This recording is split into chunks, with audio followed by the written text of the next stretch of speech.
Attaching electrical wires to a water pipe can cause electrolytic corrosion. Electrolytic corrosion occurs when an electrical current flows between two dissimilar metals in the presence of an electrolyte, in this case, water. The metal that is more reactive will corrode, while the less reactive metal will be protected. In this scenario, the steel water pipe is typically more reactive and will corrode, while the copper electrical wire is less reactive. The corrosion process can be accelerated by stray electrical currents, which flow through unintended paths. Stray currents can originate from sources like faulty wiring, grounding systems, and cathodic protection systems.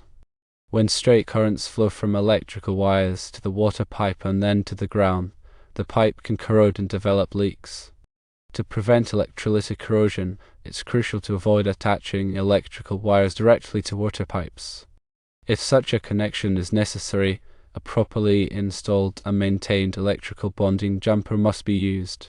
This jumper provides a low-resistance path for electrical current, minimizing the current flowing through the water pipe and reducing the risk of corrosion. Now let's delve deeper into the causes and prevention of electrolytic corrosion in water pipe systems. Firstly, consider the electrochemical reactions involved. When two dissimilar metals are immersed in an electrolyte, such as water, a potential difference arises between them.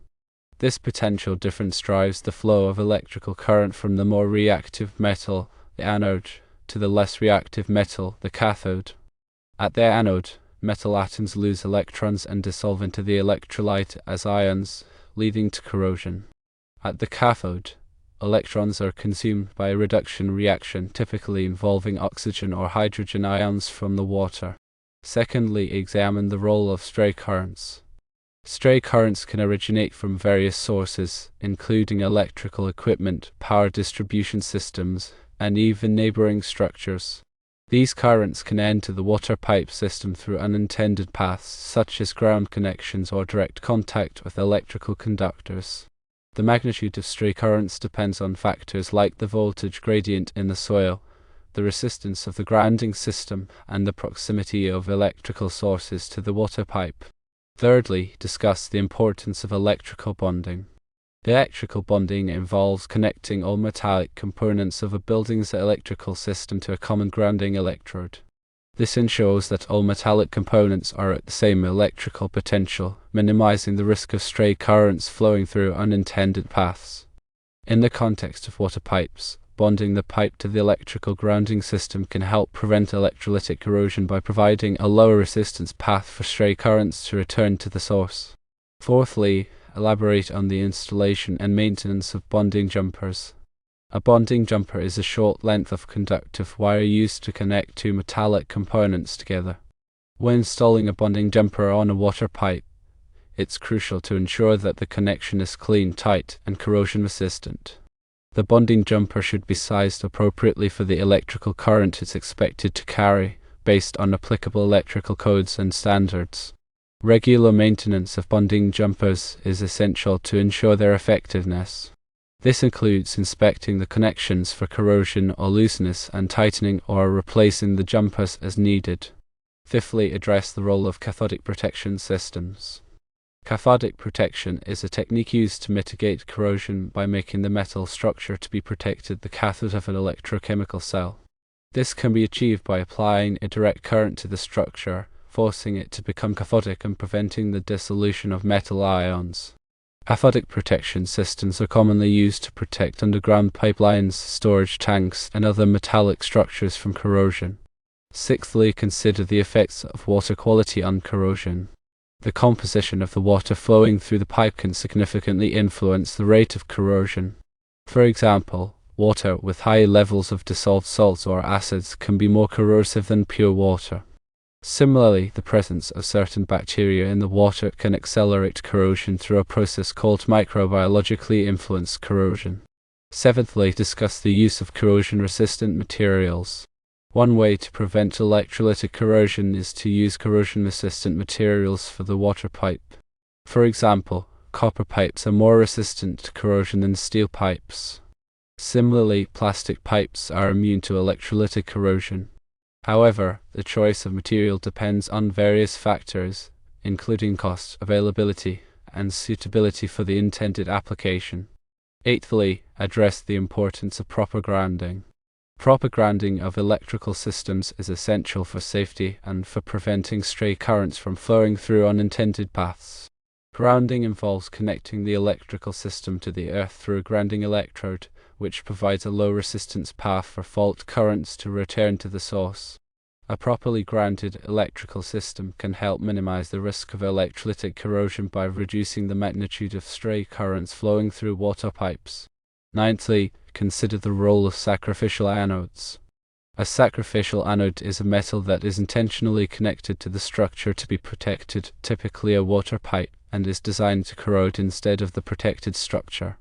The sacrificial anode is made of a metal that is more reactive than the metal of the structure, such as zinc or magnesium.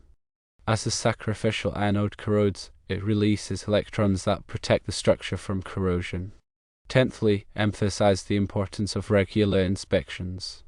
Regular inspections of water pipe systems can help identify potential problems before they lead to leaks or failures. During inspections, look for signs of corrosion, such as rust, pitting, or discoloration. Also, check for loose connections, damaged insulation, or other signs of electrical problems. If any problems are found, take corrective action promptly to prevent further damage. To further elaborate, let's consider specific scenarios and best practices for mitigating electrolytic corrosion.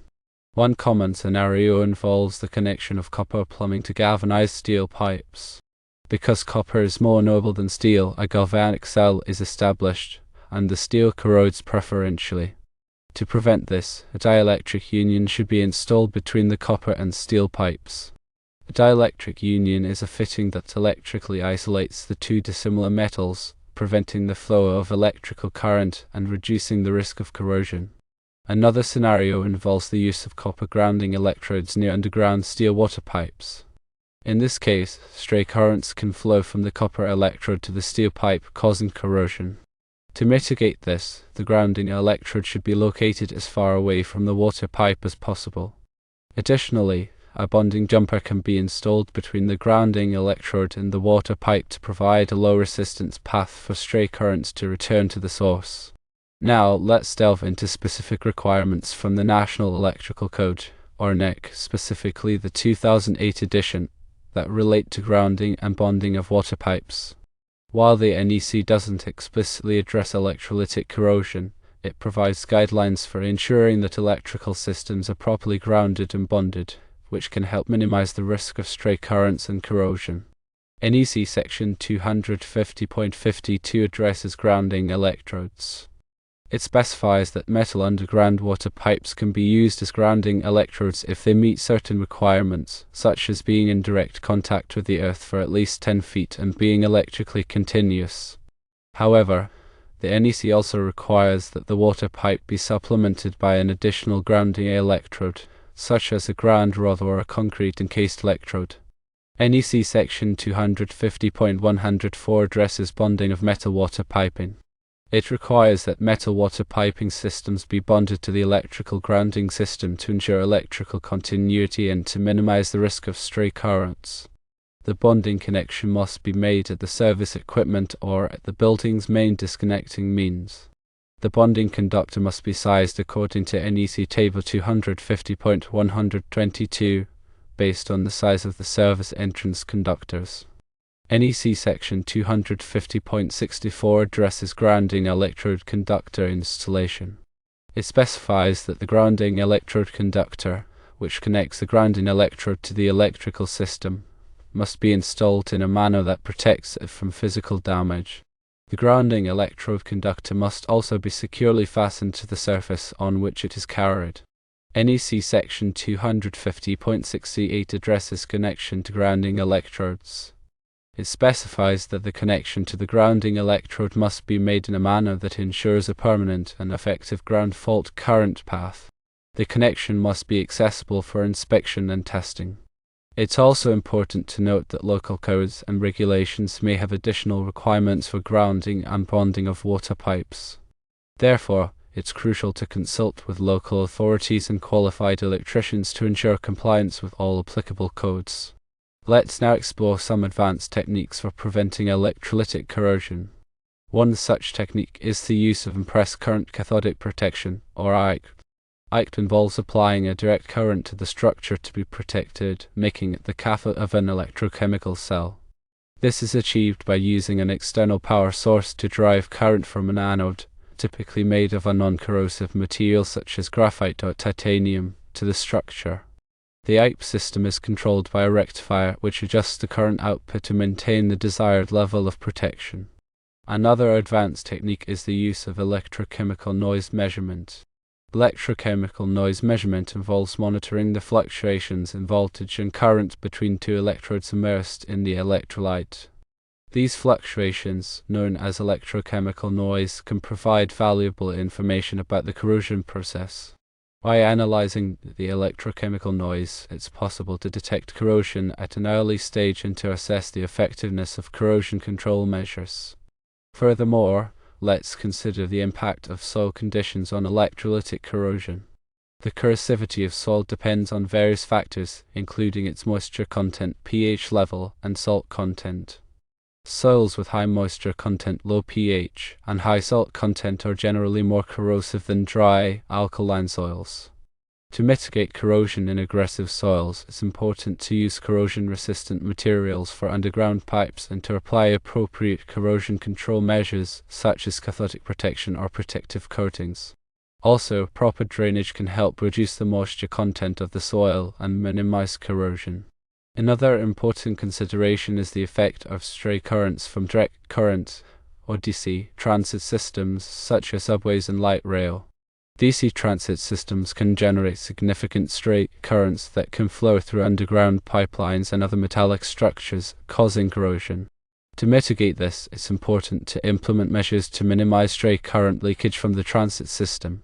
These measures include using insulated rails, installing ground mats, and providing adequate bonding between the transit system and nearby metallic structures. In summary, preventing electrolytic corrosion of water pipes requires a multifaceted approach that includes avoiding direct electrical connections, using proper grounding and bonding techniques, selecting corrosion-resistant materials, applying cathodic protection, and monitoring the system for signs of corrosion. By implementing these measures, it's possible to significantly reduce the risk of corrosion and to ensure the long-term integrity of water pipe systems. Lastly, consider the role of professional expertise in addressing electrolytic corrosion. Corrosion engineers and technicians have the knowledge and skills to assess corrosion risks, design and implement corrosion control measures, and monitor the effectiveness of these measures. Consulting with a qualified corrosion professional can help ensure that water pipe systems are properly protected from electrolytic corrosion and that corrosion-related problems are addressed promptly and effectively. They can conduct site surveys, perform corrosion testing, and develop customized corrosion control plans based on the specific conditions of the installation. In addition, they can provide ongoing monitoring and maintenance services to ensure the long-term effectiveness of the corrosion control measures. The key is to prioritize safety, adhere to codes and standards, and seek expert advice when needed to prevent and manage electrolytic corrosion effectively.